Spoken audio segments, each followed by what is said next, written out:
Maikling live lang po 'to kasi meron po tayong, pupuntahan maya-maya. Kaya pagpasensyahan niyo na, babawi tayo maya-maya rin. Okay, pag-usapan po natin ito po si, Erich, Bendalo Tulfo, na siya po yung sentro ngayon 'no. Talagang bilib ako sa bagong mayorya na pinamumunuan ni, Sherwin, Maybuto.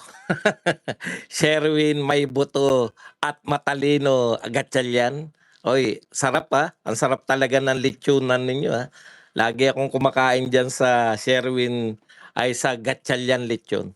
Okay, alam po ninyo, congratulations dahil yung mga sinasabi niyo nun kung bakit, ayaw niyo na kasama 'tong mga hindi na sinasabing bayarang media, 'yan. 'Wag nating sasabihing mga bayarang media. Alam nyo kayong mga tinatawag dati na bayarang media ni Marcoleta, ngayon hindi na, ay nagtataka ako sa inyo, 'no? 'Pag sinabi sa inyo na, si Alan Peter Cayetano ay, siya po ang nawawala yung dignidad kahit ilang araw pa lang po. Isang araw pa lang nga po si, Alan Peter Cayetano nawala na dignidad ng, Senado, eh. Ngayon po, dahil sila na majority, malamang na ibalik na yung dignidad. Ito po ang nagpanumbalik ng dignidad ng Senado. Ito po ang isang malaking faktor kung bakit po bumalik yung dignidad ng, Senado, si Erwin Tulfo. Dahil po ang tindi. Ganyan pala yung gusto nila, yung dignidad, 'no? Kasi ang alam ko Cayetano, ang ginawa lang po ni Cayetano, napapasok niya. Hindi nga po si Cayetano yung nanggulo ron, eh, yung naghabol po kay Senator Bato, yun po ang nanggulo. Yung gusto pong dumakip kay Senator Bato kahit po may kasunduan na sila ni Cayetano na si, Senator Bato ay nasa protective custody na ng Senado, yung gusto pong dumakip, yun po yung nanggugulo, hindi po si Senate President, Alan Peter Cayetano. Anyways, alam na po natin yan na may babaliktad. Kaya tinatanggap na po natin 'yan, kasi mawawala na po 'tong lahat ng usapin 'pag may isa pong bumaliktad, eh. Ramdam na natin na may babaliktad. Kasi nga hindi na nagpapakita, eh.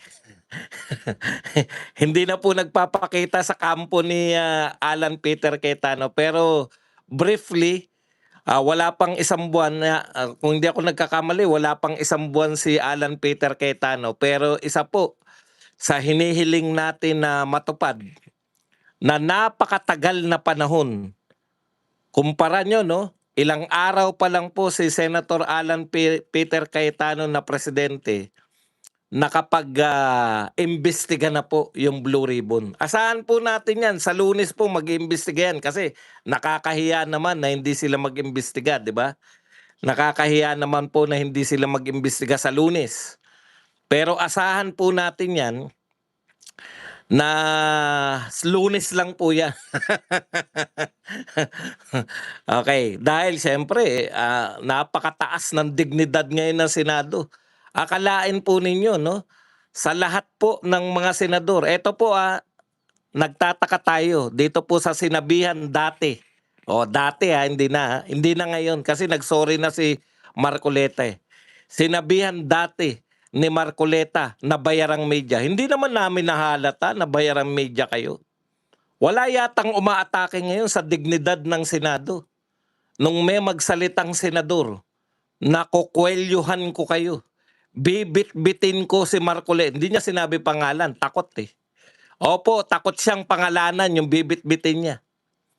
Kaya pinahihiwatig. Pag kayo, ganito pa, eh, no? Bistado na kayo mga tulpo. Ako po, hindi po ako, duwag po ako. Pero hindi po ako nagtatapang-tapangan. Ayan pong mga tulpo, sa totoo po,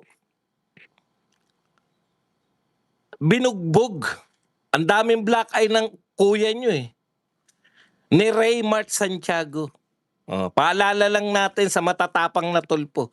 Wala naman kayong nagawa nung binugbog yung kuya nyo, eh. O yun lang. Ngayon eto po, ang nagbalik ng dignidad ng Senado, tanong ko po sa medyang hindi nabayaran. Ha? Tanong ko po sa medyang hindi nabayaran. Yan po ba ang dignidad ng Senado? Yang pagbantaan si Marcoleta at si Alan Peter Cayetano na once na magkaroon uli ng Blue Ribbon Committee hearing, kukwelyuhan niya, bibit-bitin niya palabas. Yan ang pagbabalik ng dignidad ng Senado. Ang tindi naman nyo, walang nagre-react ngayon. Walang kumakanti. Ha? Walang kumakanti kaya Bendalo Tulfo. Walang nagsasalita na ang pangit naman ng, hindi si Llamas ang pangit naman ng sinabi mo, Senator Bendalo. Oh. Akala ko ba gusto nyong ibalik ang dignidad ng Senado? Yan po ba ang pagbabalik? Ganun sana ang atake nyo ngayon, media. Hindi ba? Pinuri nyo man lang sana si Marcoleta at saka si Alan Peter Cayetano dahil sa wakas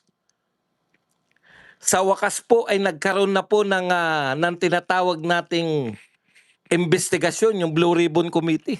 Wala, hindi nyo pinupuri, di ba? O, kasi nga, hindi kayo bayaran, kayong mga media. Halatang-halata namin eh. Yung mainstream media, lalo na yung malalaking mainstream media, hindi talaga kayo bayaran. Antindi nyo eh, di ba? Oh, panay ang sabi nyo, walang dignidad nung si Alan Peter. Ngayon, iba na majority, may dignidad. Ganyan pala may dignidad sa inyo. Kinukwelyuhan, gustong kwelyuhan. Yung dalawang abogado na nagsagawa ng Blue Ribbon Committee hearing. Gustong kwelyuhan, pinagbabantaan na kwelyuhan at ilalabas. Ang tapang natakot nga ako eh. Ang tapang talaga ni Erwin Tulfo. Kukwelyuhan at bibit-bitin palabas si Marcoleta. Ayon kay Guanzon, nakita mo ba Erwin Tulfo? Nung lumabas panandalian si Marcoleta mula sa hearing, kung gaano ang sigaw ng mga tao. Meron na nga, Marcoleta! Meron na po. Ilang tao lang po. Sa totoo po, ilang tao lang po yung mayroong chant. Dito po sa politika sa Pilipinas, ilang tao lang po yung may chant ng kanilang pangalan. Paglabas po ni Marcoleta, libo-libo pong tao yung nagcha-chant ng Marcoleta. Yan yung bibit-bitin mong palabas. Dadaan mo, Erwin Tulfo, magtulong pa kayo ni Raf. Dadaan muna kayo kay Robin Padilla bago nyo mabitbit isa dyan. Ang pinagtataka ko sa mga media, walang umatake. Walang nagsabi ng kung ano-ano dito. Pero kay Alan Peter Cayetano, alam niyo po ba kung ano pinupunan nila kay Alan Peter Cayetano? Nagbabanggit pa raw po ng mga Bible verses. Nagbabanggit daw ng Bible verses si Alan Peter Cayetano. Binabanata nila, hindi daw bagay. Ano po pala, ang dissenting Senado po ba ay hindi nagbabanggit ng mga Bible verses? Ang sabi ng mga nila nung di ba panay Bible verses yan si Panay Bible verses si Alan Peter Cayetano. Oh, binabanatan nyo pa rin na quote ng Bible verses, iba naman yung ginagawa. Eto, wala man lang kayong ibabanat kay Erwin Tulfo. Magtapatan na tayo. Oh, hindi kayo bayarang media. Kasi ayaw nyo matawag na bayarang media eh. Pero bakit walang pumupuna sa inyo sa tinuran ng disenteng mga Tulfo? Bakit walang yung may dignidad? Punong-puno, nag-uumapaw yung dignidad ngayon ng Senado.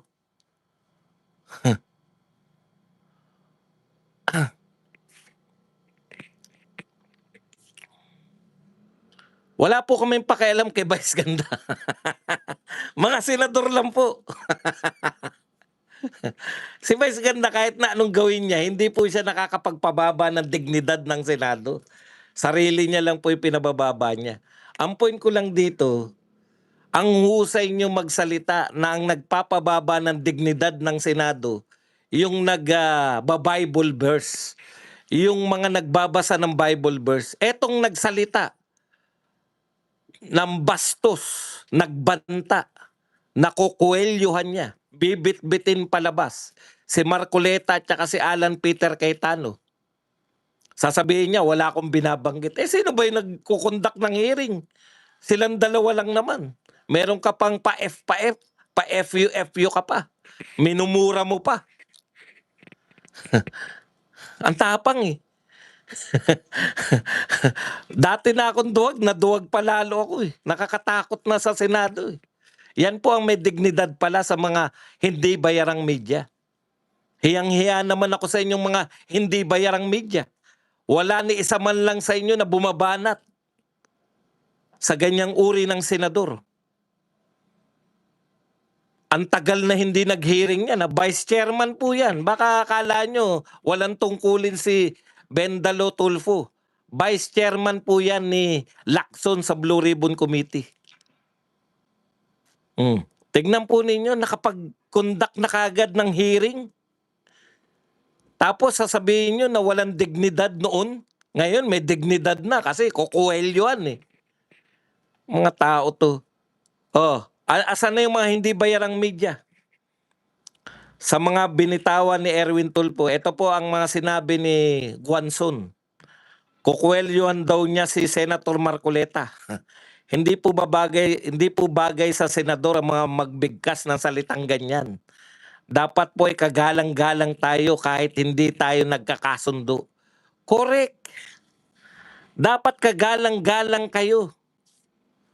Pero walang pumapalag na media, walang nagsasabi, walang pumupuna kay Bendalo na bakit mo pinagsalitaan si Marcoleta at si Cayetano ng ganyan. Yan po ang may dignidad para sa mga hindi bayarang media. Hindi kayo bayaran. Halatang halata kayo. Hindi talaga kayo bayaran.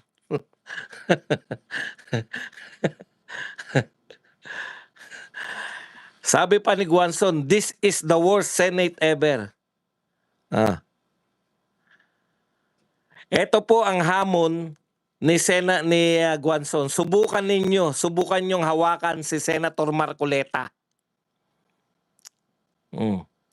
Alam niyo po, wag na tayo magtakutan dito. Pero hindi po natatakot si Marcoleta eh. Isa nga siya 300 po ang kaaway niya ron sa House of Representatives. Siya lang mag-isa.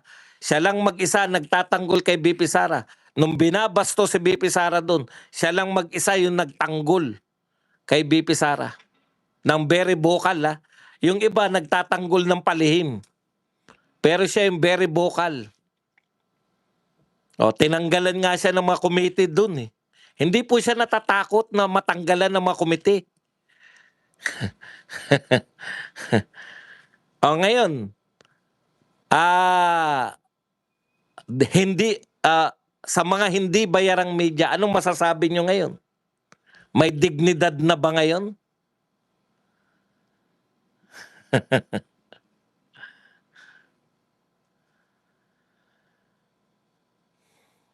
Eto po, pipisikalin mo si Marcoleta. Nakita mo ba nung lumabas si Marcoleta? Sumisigaw mga tao na, Marcoleta, Marcoleta. Lalo nyo lang pong pinasikat yung Vice President ni BP Sara. Libreng